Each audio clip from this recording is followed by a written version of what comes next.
pertama mengenai ilmu falak sebelum Islam. Pada mulanya, manusia memahami seluk-beluk alam semesta ini hanyalah seperti apa yang mereka lihat. Bahkan, hal itu seringkali ditambah dengan berbagai macam tahayul. Dalam Islam sendiri, tanda akan adanya kajian ilmu astronomi ini sudah diawali ketika Nabi Ibrahim alaihissalam dalam kondisi pencarian Tuhan. Ketika itu, Nabi Ibrahim senantiasa mengawasi dan mengamati benda-benda luar angkasa seperti matahari, bulan, dan bintang di langit untuk meyakinkannya bahwa siapa sebenarnya Tuhan itu. Ilmu astronomi juga sudah dikenal bangsa Babilonia sejak dahulu dengan mengamati rasi-rasi bintang. Mereka menggunakan ilmu astronomi ini guna membantu kehidupan mereka sehari-hari dalam hal penentuan musim, arah, pergantian hari, dan bulan. Bahkan pada masa itu ilmu astronomi telah mengalami perkembangan untuk melihat kapan terjadinya gerhana matahari atau bulan dengan petunjuk rasi-rasi bintang tersebut. Sedangkan ilmu astronomi sendiri pada era bangsa Yunani digunakan dalam mengamati perkembangan dan kejadian-kejadian alam yang seringkali hal itu ditambahkan dengan segala jenis yang berkaitan dengan tahayul.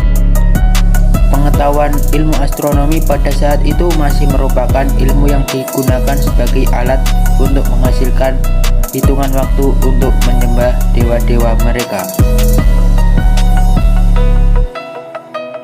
Oke, kita lanjut pada perkembangannya. Ada dua ilmuwan yang memberikan pandangan seputar tentang astronomi, di antaranya yang pertama ialah Aristoteles. Aristoteles berpendapat bahwa pusat di jagat raya itu ialah bumi. Adapun bumi selalu dalam keadaan tenang, tidak bergerak dan tidak berputar. Yang kedua itu ialah Claudius Ptolemaeus. Claudius Ptolemaeus mengikuti pandangan yang telah dibangun oleh Aristoteles sebelumnya.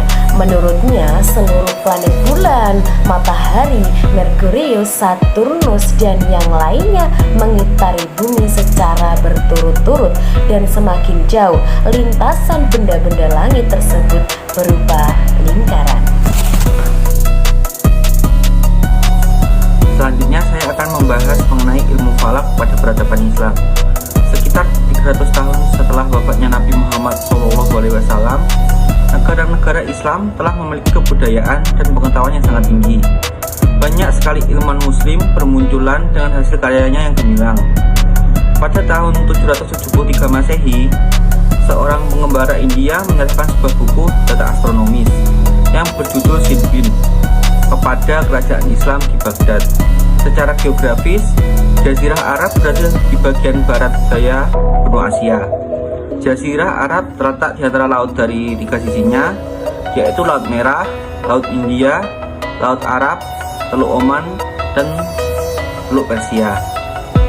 Kata jazirah diambil dari Sib al-Jazirah yang artinya semenanjung. Bangsa Arab Islam sudah mengenal cabang-cabang ilmu yang dikenal di Persia, Babilonia, dan Yunani. Di kalangan mereka telah mengetahui tentang perjalanan bintang yang melahirkan ilmu falak. Mereka juga memiliki pemahaman yang baik terhadap manazilah-manazilah. Ilmu anatomi atau ilmu watak yang didasarkan kepada pengamatan dan pengujian yang lama. Selain itu, mereka juga telah mengenal ilmu ramal untuk memikirkan waktu yang akan datang, dan arkeologi dengan melihat sisa-sisa peninggalan manusia falak. Mereka juga memiliki pemahaman yang baik terhadap manazilah-manazilah. Ilmu anatomi atau ilmu watak yang didasarkan kepada pengamatan dan pengujian yang lama. Selain itu, mereka juga telah mengenal ilmu ramal untuk memikirkan waktu yang akan datang, dan arkeologi dengan melihat sisa-sisa peninggalan manusia dan binatang yang telah lenyap, kemudian menempatkan sisa peninggalan itu sebagai sesuatu yang suci dan dapat memberikan efek bahagia atau derita. Sedangkan dalam kalender bangsa Arab, tahun-tahunnya tidak menggunakan angka, namun didasarkan pada peristiwa-peristiwa yang dikenang, seperti tahun gajah, tahun kesedihan, untuk jumlah 12 bulan tahun pendek, dan 13 bulan untuk tahun panjang. Penamaan bulan Hijriah yang dikenal sekarang ditetapkan oleh Ka'ab bin Murrah, kakek moyang Nabi Muhammad SAW. Nama-nama bulan tersebut adalah Muharram, yaitu bulan disepakati semua suku. Safar, bulan ini dedaunan mulai menguning dan mulai memasuki fase musim gugur. Lalu Rabiul Awal dan Rabiul Akhir, Jumadil Awal dan Jumadil Akhir, Rajab, Sya'ban, Ramadan, Syawal, Dzulqa'dah, Dzulhijjah, yang terakhir Nasi. Poin ketiga, ilmu falak dalam peradaban Eropa. Pada saat negara-negara Islam mencapai masa kejayaannya, bangsa Eropa masih berada dalam ketertinggalan. Sayangnya zaman keemasan Islam tidak berlangsung terlalu lama ketika bangsa Eropa mulai tertarik pada ilmu pengetahuan seperti yang telah dipelajari oleh umat Islam yang telah demikian tinggi serta pertemuan-pertemuan di berbagai ilmu pengetahuan. Dan juga pendapat-pendapat ilmuwan muslim mulai ditentang oleh aliran muslim kolot. Munculnya tantangan dari kaum muslim kolot terutama disebabkan oleh perkembangan filsafat yang dianggap oleh mereka telah menjerumuskan ke arah kemurtadan. Mereka mengambil kesimpulan bersifat menyeluruh bahwa orang-orang yang mendalami pengetahuan umum termasuk ilmu falak apalagi astrologi semuanya telah menyalahi ajaran Islam. Di sisi lain, serangan dari bangsa Eropa mulai dilancarkan kepada negara-negara Islam. Sebagai akibatnya, tidak sedikit perpustakaan yang penuh dengan buku-buku ilmu pengetahuan menjadi puing-puing berserakan dan isinya terbakar. Akhirnya, bangsa yang semula jaya kini tenggelam ke dalam jurang keterbelakangan. Sementara itu, bangsa Eropa mulai maju ke arah kebudayaan yang terus meninggi. Mereka mempelajari semua pengetahuan-pengetahuan bangsa Arab yang telah runtuh dari kejayaannya. Mereka meniru cara-cara hidup bangsa Arab. Mereka dirikan sekolah-sekolah, perguruan tinggi, serta perpustakaan-perpustakaan di berbagai sarana pendidikan untuk mencerdaskan bangsanya. Dari pengalaman sejarah yang telah dicapai oleh bangsa Arab, mereka mengambil manfaatnya bahwa hanya dengan ilmu dan pendidikanlah bangsa akan tampil sebagai bangsa yang jaya dan memimpin dunia. Ilmu falak di Indonesia. Sebagian bagian dari kegiatan ibadah, ilmu falak tentu saja masuk ke Indonesia beriringan dengan masuknya agama Islam ke Indonesia. Sejarah awal perkembangan ilmu falak di Indonesia di dalam buku-buku ilmu falak hampir sama saja.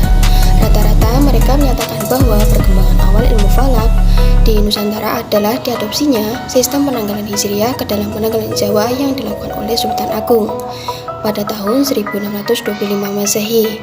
Sultan Agung yang berusaha keras menyebarkan agama Islam di Pulau Jawa dalam kerangka negara Mataram mengeluarkan dekret untuk mengubah penanggalan Saka. Sejak saat itu, kalender Jawa versi Mataram menggunakan sistem kalender Komariah atau lunar. Dalam sejarah perkembangan modern ilmu falak di Indonesia pada awal abad ke-20 ditandai dengan penulisan kitab-kitab ilmu falak oleh para ulama ahli falak di Indonesia. Seiring kembalinya para ulama yang telah berguru di Mekah pada awal abad ke-20, ilmu falak mulai tumbuh dan berkembang di tanah air. Ketika berguru di Tanah Suci, mereka tidak hanya mempelajari ilmu-ilmu agama seperti ilmu tafsir, ilmu hadis, ilmu fikih, ilmu tauhid, ilmu tasawuf, dan pemikiran yang mendorong umat Islam yang pada masa itu rata-rata di bawah belenggu kolonialisme untuk membebaskan diri, melainkan juga membawa catatan ilmu falak. Kemudian proses transfer knowledge model seperti ini berlanjut kepada murid yang berada di tanah air. Dengan semangat menjalankan dakwah Islamiyah, di antara para ulama ada yang berdakwah ke berbagai daerah yang baru. Pada dekade itu misalnya Syekh Abdurrahman Ibni Ahmad Al-Misro yang berasal dari Mesir pada tahun 1314 Hijriah datang ke Betawi. Beliau membawa Zeij atau tabel astronomi yang masih mendasarkan teorinya kepada teori geosentris. Beliau kemudian mengajarkannya pada para ulama di Betawi pada waktu itu. Salah satu muridnya adalah Ahmad Ad-Dahlan Asy-Syimarani atau At-Tarmasi dan Habib Utsman ibni Abdillah ibni Aqil ibni Yahya yang dikenal dengan Mufti Betawi. Lalu Ahmad Dahlan Asy-Syimarani At-Tarmasi mengajarkannya di daerah Pacitan atau lebih tepatnya di Termas dengan menyusun buku yang bernama Takzirah Al-Ikhwan fi Bad'i Tawarihi Al-A'mal Al-Falakiyah yang selesai ditulis pada 1321 Hijriah. Nah, sedangkan Habib Utsman ibni Abdillah ibni Aqil ibni Yahya tetap mengajar di Balai Betawi. Nah, beliau ini juga menulis buku yang bernama Iqazu An-Niyah fi ma yata'allaq bi ahillah wa asyam yang dicetak pada tahun yang sama yaitu 1321 Hijriah. Nah, buku ini di samping memuat masalah ilmu falak juga terdapat di dalamnya tentang masalah puasa. Nah, adapun pemikiran tentang ilmu falak yang kemudian dibukukan oleh salah seorang muridnya yang bernama Muhammad Mansur bin Abdul Hamid bin Muhammad Damiri bin Muhammad Habib bin Abdul Muhid bin Tumenggung Cokro Jaya yang menulis kitab Sulamun Nayyiran dicetak pertama kali pada 1344 Hijriah. Dan itulah kitab-kitab yang dihasilkan oleh ulama falak Nusantara pada periode awal ini. Kitab Sulamun Nayyiran yang paling dikenal dari karya ulama falak pada masa ini dan masih banyak dipelajari hingga sekarang.